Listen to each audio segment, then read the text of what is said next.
L'âge exact de l'église n'est pas connu de façon certaine. Elle pourrait dater du XIIe siècle. La construction de l'église est bien sûr liée à l'existence de notre village Saint-Léger-sur-Dheune. Sur cette carte représentant notre région en l'an 1000, on remarque la Via Agrippa construite par les Romains. On voit les villages de Saint-Saturnin, Aluse, Mercurey, mais nous ne trouvons pas trace de Saint-Léger. En 1150, on mentionne pour la première fois le village de Saint-Léger dans un dictionnaire toponymique. Saint-Léger-sur-Dheune est cité dans cette charte du XIIIe siècle, écrite pendant le règne de Hugues IV, duc de Bourgogne. 1423, c'est l'année la plus ancienne où il est fait mention de l'église de Saint-Léger dans un livre charcé en chalonnais, écrit en 1905 par Christian Denis. En 1584, l'église de Saint-Léger est sous l'influence protestante de la maison des Templiers à Couches. 1617. Voici le plus ancien acte de baptême écrit sur le registre paroissial de l'église de Saint-Léger-sur-Dheune qui est parvenu jusqu'à nous. 10 mars 1629. Sur le registre paroissial de Saint-Léger, il est noté par le curé à l'occasion du baptême de Martine Droit. 3 jours ci-devant le baptême, le pauvre village de Saint-Léger fut pour la plus grande partie détruit par un désastre de feu depuis l'église jusqu'à la maison François-Joseph. 1642. Voici le registre paroissial de l'église conservé aux archives départementales de Saône-et-Loire. Il y est fait mention d'une épidémie de peste. L'église est-elle de style roman ou gothique? D'après la fiche Monument des archives départementales établie en 1977, le clocher et la flèche sont de style gothique, le chœur de style classique. On peut définir le style gothique par l'usage de l'arc brisé et de la voûte sur croisée d'ogive. Voici des croisées d'ogive au-dessus du chœur de l'église de Saint-Léger. Au hasard des murs de l'église, voici la marque du tailleur de pierre. Ce signe désignait le tailleur de pierre pour que celui-ci perçoive son salaire de la semaine. Il peut aussi donner la position de la pierre, son sens de pose, la situation par rapport à un plan de repérage. Généralement, ces marques étaient cachées dans la maçonnerie pendant la construction. Les travaux d'entretien et agrandissement de l'église. On peut s'étonner de l'emplacement de l'église vis-à-vis de la rue. En effet, l'espace entre l'entrée de l'église et la route est réduit à son minimum. D'ailleurs, on n'utilise plus cette porte d'entrée principale pour cette raison. À l'origine, l'église était bien dotée d'un parvis d'une centaine de mètres carrés, permettant de profiter pleinement des différentes cérémonies. Avant la Révolution, l'église se composait de la nef et du chœur et bien sûr du clocher. L'église mesurait alors 23 mètres de long. La population de Saint-Léger augmenta beaucoup au XIXe siècle. De 800 habitants en 1801, elle passa à 1755 habitants en 1836. La commune décida alors d'agrandir l'église. Le 22 septembre 1838, le curé Perrault, desservant l'église de Saint-Léger, a adressé une lettre au roi Louis-Philippe pour obtenir l'argent nécessaire à l'agrandissement de son église. 1839, prolongement de la nef d'environ 8 mètres, à partir du clocher. La surface de l'église passe à 311 mètres carrés. Le clocher se retrouve maintenant au milieu du bâtiment. En 1848, on construit le bas-côté droit. En 1857, construction d'une tribune. Cette tribune sera destinée aux enfants qui n'avaient pas de place réservée. Le cimetière qui se trouvait autour de l'église avait été prolongé à l'est en 1790. Il est déplacé en 1882 le long de la route de Chagny, où il se trouve actuellement. En 1892, le conseil de fabrique décide la construction du nouveau collatéral gauche, payé par souscription dans la paroisse et par la fabrique. Voici un croquis résumant l'ensemble des agrandissements effectués au XIXe siècle. Les travaux de restauration de 1967. Une restauration importante dans l'intérieur de l'église a été décidée au mois de janvier 1967 par la commission paroissiale des bâtiments. Le curé de la paroisse, l'abbé Marcel Picardat, désigne le frère Denis de la communauté de Thésée en tant qu'architecte pour ces travaux de restauration. Les travaux les plus importants consisteront à la transformation des ouvertures au niveau du chœur pour amener de la lumière, destruction des rétables d'autel, suppression de la boiserie en chêne haute de 5 mètres et des 24 stalles en bois tout autour, suppression des autels, des boiseries, des chapelles latérales, dépose des grilles, des chapelles, suppression de la grotte de Lourdes et renouvellement de certains vitraux, réfection des enduits, construction d'une sacristie à l'entrée, peinture vinyle 3 couches. Les travaux ont été effectués en juin. Cette restauration a modifié complètement l'aspect intérieur de l'église. Ce dénûment, après cette restauration dirigée par un membre de la communauté de Thésée, pourrait correspondre à la pensée protestante présente dans la communauté dans les années 60. 1988, des travaux d'entretien furent réalisés, reprise de la toiture et de la couverture, électricité, éclairage des cadrans horaires, mis en place d'un paratonnerre financé par la commune. On voit ici Jean Guillain, maçon à Saint-Léger, procédant au désherbage du clocher. Les dalles tumulaires. Il existe plusieurs dalles tumulaires dans le sol de l'église. Depuis le Moyen Âge, dans un contexte d'ignorance et de superstition, l'âme d'un corps placé dans une église était supposée aller plus vite et plus près de Dieu au paradis. Ceci moyennant finance. Un édit de 1776 interdit les inhumations dans les églises pour des raisons de salubrité. Depuis 1950, seuls les archevêques ont le droit d'être enterrés dans une église ou une cathédrale.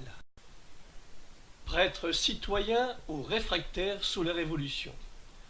Le curé Tivine, dans son document Histoire religieuse de la paroisse de Saint-Léger, écrit à propos de la liste des curés de Saint-Léger qu'il y a eu un curé intrus à Saint-Léger. Il s'agit de Claude-Antoine Bellemin, ex-chanoine de Saint-Symphorien-les-Autun. Un curé intrus était un prêtre qui avait prêté serment à la constitution civile du clergé de 1790 pendant la Révolution française. Voici ce serment. Je jure de veiller avec soin sur les fidèles de la paroisse qui m'est confiée, d'être fidèle à la nation, à la loi et au roi, et de maintenir de tout mon pouvoir la constitution décrétée par l'Assemblée nationale et acceptée par le roi. Les curés n'ayant pas prêté ce serment étaient appelés clergés réfractaires. Jean Monod est nommé curé à Saint-Léger-sur-Donne le 12 mai 1790. Ne prêtant pas serment à la Révolution, il fut considéré comme curé réfractaire. Il fut déporté. Les principaux lieux de déportation étaient Nantes, Rochefort, l'île d'Aix, Oléron, l'île de Ré ou même la Guyane. Mais le curé Monod reviendra à Saint-Léger après la Révolution. Monsieur l'abbé Bozou dit que la Révolution eut de chauds partisans à Saint-Léger. Ils se livrèrent à bien des profanations et des actes regrettables. Le curé Tivine nous dit que l'église de Saint-Léger a été fermée pendant la Révolution et qu'elle a été livrée au pillage.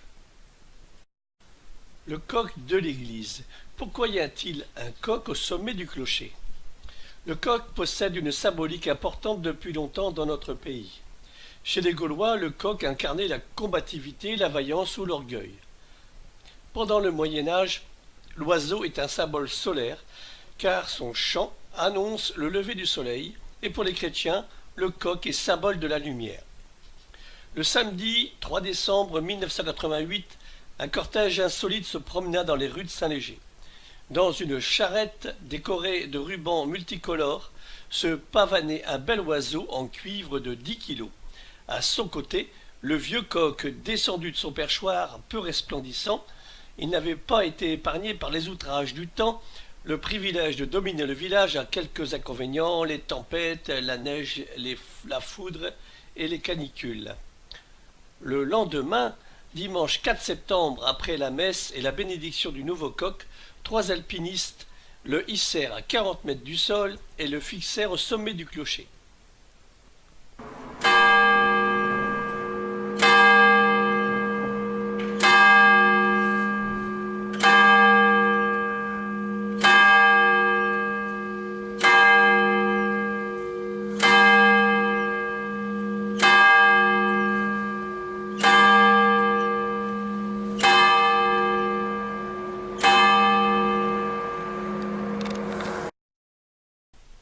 Histoire de cloche. Voici l'escalier pour accéder au clocher. Attention, danger. On voit ici l'intérieur du clocher tout en pierre. Les cloches de l'église sont au nombre de 4 actuellement. Cela n'a pas toujours été le cas. Jusqu'en octobre 1868, le clocher ne contenait qu'une seule cloche. Les anciens registres paroissiaux de l'église de Saint-Léger font mention d'une petite cloche très ancienne, aujourd'hui disparue. En voici l'acte de baptême. La plus ancienne cloche encore en place dans le clocher date de 1778. En 1869, on mit en place 2 autres cloches. C'est le conseil de fabrique qui décida l'achat de ces cloches afin de former avec l'ancienne un accord musical parfait. Une cloche pesait 1200 kg et l'autre 900 kg. En 1952, le curé Schmuck nous dit dans sa parution de Pâques du mensuel Cloche de la Donne que la sonnerie des cloches fut électrifiée pour en faciliter grandement l'usage et financée grâce à la générosité des habitants à travers les animations et les fêtes organisées à Saint-Léger. C'est en 1956 que fut installée la 4e cloche. Elle fut baptisée le 13 mai en présence de l'évêque d'Autun. Le parrain a été le docteur Pierre Chamagne, maire de Saint-Léger, et la marraine, Madame Baudequin, bienfaitrice. Cette cloche est déjà ancienne. Elle a été fondue sous Charles X en 1820. Les clés du clocher ou Saint-Léger, Clochemerle. Le 9 mars 1877, le conseil municipal de Saint-Léger se réunit en séance extraordinaire sous la présidence du maire Denis-Zacharie Davio pour examiner le remplacement de l'horloge du clocher qui est hors service. La société d'horlogerie est désignée. Il s'agit des frères Giraud, horlogers à Morbier dans le Jura. La nouvelle horloge est installée en mai 1877. Le 19 mars 1878, séance extraordinaire du conseil municipal. Le maire, M. Davio, expose au conseil qu'un conflit regrettable à tous les points de vue soulevé par M. Laplanche, curé de la paroisse, au sujet de la clé du clocher. En effet, le curé Laplanche s'est emparé de cette clé et on ne peut plus remonter l'horloge. La population est privée de l'heure et manifeste son mécontentement. Après de nombreux courriers du maire avec le préfet et l'évêque d'Autun, le conseil municipal demande un changement de curé pour Saint-Léger. On retrouvera la clé dans l'église quelque temps plus tard.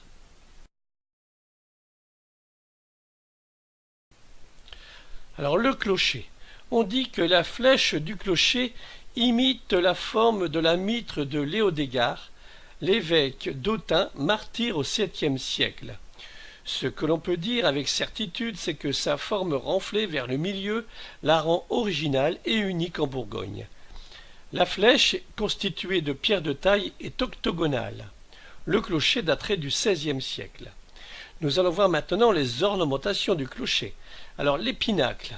En architecture, il s'agit d'un élément décoratif placé au sommet d'une élévation, appelé également clocheton. Les crochets. Il s'agit d'éléments décoratifs, mais également, ils ont une fonction bien particulière, permettent d'accrocher les échelles et échafaudages nécessaires à l'entretien et à la réfection du clocher. Les gargouilles. N'avez-vous jamais ressenti un sentiment de malaise ou tout simplement un questionnement devant ces créatures étranges.